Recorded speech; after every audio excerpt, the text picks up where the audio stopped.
구독, 좋아요 부탁해. 안녕하세요 여러분, 혜연이의 해나입니다. Oi pessoal! Pessoal, vocês sabem que eu moro aqui no Brasil? Faz o quê? Mais ou menos uns 17, 18 anos? Perdi a conta já. Sim, eu não nasci aqui no Brasil, mas eu moro aqui faz bastante tempo. E eu não perdi o meu coreano, eu falo muito bem coreano. Aliás, até a minha outra irmã, ela fala assim: Ô Ni, você fala muito bom português, pelo amor de Deus, você erra tudo, você troca o, a, gênero e sei lá. Tudo bem, posso não falar tão bem português, mas eu falo coreano melhor do que você.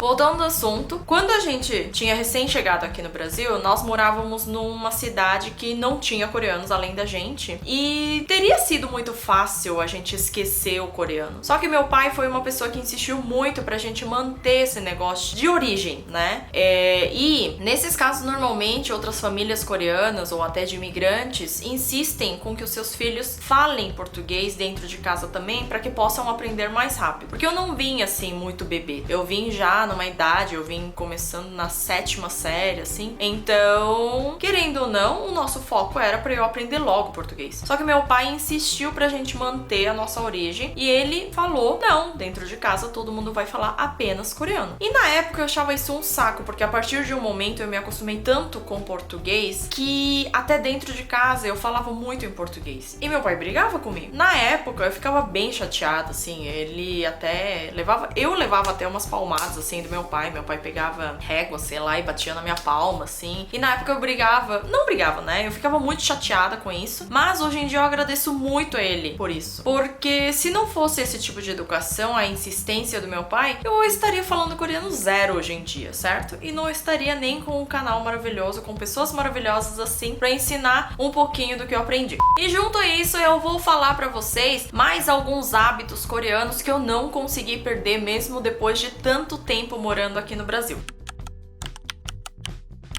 Primeira coisa é que talvez algumas pessoas reclamam sobre isso, que o estilo pali-pali dos coreanos. Eu ainda tenho essa questão assim de, meu Deus, gente, a gente precisa fazer logo rapidez, agilidade, e eu quero tudo pra ontem, sabe? Claro que hoje em dia eu acho que eu consegui equilibrar um pouquinho isso e eu tento levar sempre pra agilidade e não pressa, como a minha amiga Gabi diria. Pali-pali significa rápido, rápido, e os coreanos falam essa palavra, eu acho que pelo menos assim 10 vezes por dia. E o nosso hábito, o nosso jeito de levar a vida é muito assim, pali-pali, vamos resolver, pupa, não tem tempo a perder, sabe? Nós somos assim. O que temos que levar em consideração é que esse pali-pali pode ser sim agilidade ou pode ser pressa. E nós mesmos, os próprios coreanos, muitas vezes, a gente só tá na pressa de atropelar as coisas.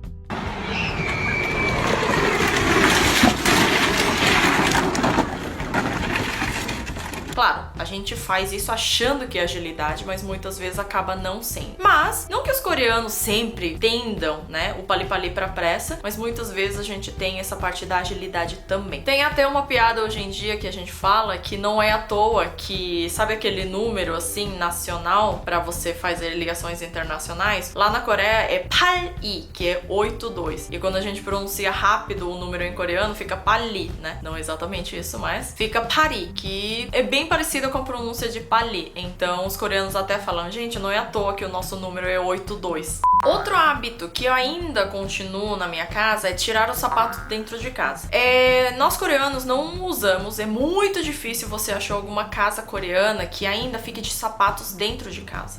Coreanos acham isso muito ligado à higiene e também à educação. É a pessoa, é um lugar zelado muito pela pessoa e você não pode entrar na casa dela, né, de sapatos que, nossa, você vai saber o que você pisou na rua com isso. Tanto que é engraçado que tem algumas entrevistas de pessoas estrangeiras morando na Coreia e eles falam, nossa, no começo eu não entendia, hoje em dia eu faço mesmo a careta, sabe? Nossa, a pessoa tá deitando no sofá, na cama de sapato, que horror, que nojo. Terceiro hábito que eu continuo mantendo de coreano é não tomar sol. Olha, não tomar sol tem sim muito a ver com a questão de não ficar morena. E muitos ocidentais criticam os coreanos por causa disso, né? Não, eles só querem se ocidentalizar, mas só querem saber de ocidentalização de brancos. Eles não querem ficar morenos. Gente, assim, não vou negar totalmente, tá? Porque realmente tem pessoas assim, mas tem tem pessoas que não, sabe? E, aliás, melhor dizendo, deixa eu reformular minha frase. Claro que tem pessoas assim, mas tem um lado muito grande dos coreanos que tem a ver também com tomar sol, tipo, câncer de pele, sabe? Eles cuidam muito dessa questão, assim, de saúde também. Até porque, se vocês forem ver, tem muitos artistas, tem muitas pessoas que eles fazem bronzeamento a laser e pra ficar literalmente morenos. Então, não é uma coisa assim, ah, não, eu preciso ficar branca e por isso não vou tomar sol. Tem pessoas assim, mas também tem pessoas que falam, não, gente, eu preciso me cuidar muito com o sol. Tanto que, se vocês forem ver, lá na Coreia tem protetores solares de números absurdos, que a gente simplesmente fala, ah, fator FPS só. Lá na Coreia existem 2 tipos de fatores, todos, né, descritos num protetor solar, e ele mostra o fator FPS, que é de números de 20, 50, 60, tem até 70, gente, lá na Coreia. E tem um outro fator que ele é mostrado com PA e sinalzinho de mais, tá? Então os coreanos sim se importam muito com esse negócio de proteção solar. Usar máscaras em lugares públicos ou lugares secos e fechados. Eu mesma faço isso, tá, gente? Desde quando eu era criança, no inverno, eu sempre tive hábito, porque minha mãe mandava, né, na verdade, de sair de casa de máscara. Eu sempre tive isso, desde criança. Claro que, quando eu vim pro Brasil, o frio não era tanto, então eu acabei perdendo um pouco, digamos assim, esse hábito. Mas esse hábito continua quando eu estou num lugar muito fechado e seco. Por exemplo, avião. Quando eu estou fazendo viagens, ou no ônibus, ou no avião de um tempo mais longo, eu sempre procuro colocar máscara. Primeiro, porque é muito seco, gente. Pelo amor de Deus, avião é um dos lugares mais secos do mundo, eu acho. E segundo, porque quando você tá no avião, quando você tá fazendo a viagem, você não fica com uma cara boniteza, cheia de maquiagem. Você fica assim, sem sobrancelha, sem base, sem nada. Então, mais pra tampar e também pra a gente se proteger de falta de umidade. Próximo, gente, coreano come muito. E eu sou uma boa coreana. Então, eu confesso que adoro comer e eu como bastante. Por isso que eu acho que a minha dieta tá indo pro ar ultimamente, mas tudo bem. A gente recupera depois, né? E coreano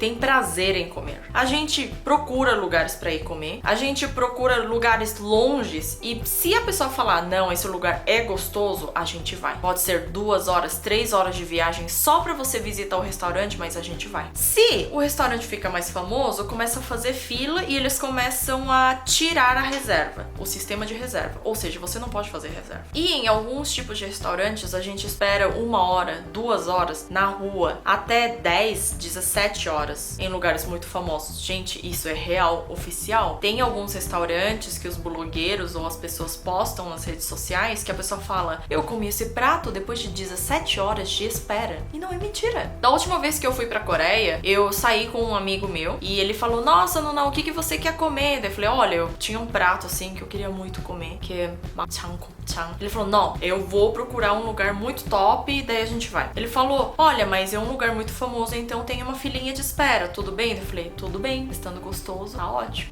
1 hora depois. E a gente foi, a gente ficou esperando quase 2 horas, gente. 2 horas depois. E claro, a gente ficou batendo papo, colocamos conversa em dia, tudo tal. 3 horas depois. Mas assim, eu esperei quase 2 horas, ou até mais de 2 horas, sei lá. 2000 anos depois. E acreditem, a espera valeu a pena. E não somente eu, né? Tinha muitas outras pessoas que esperaram muito tempo assim pra poder comer esse prato.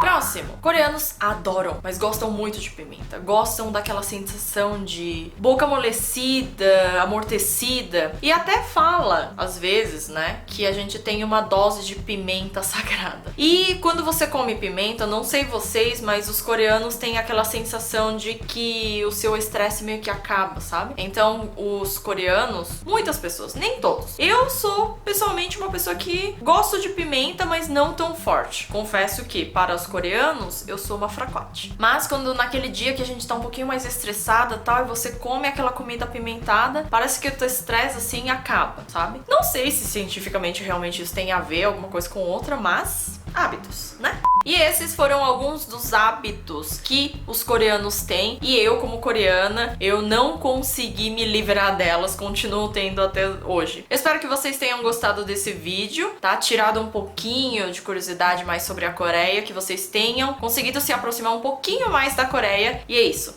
Beijos, até o próximo vídeo. Annyeong!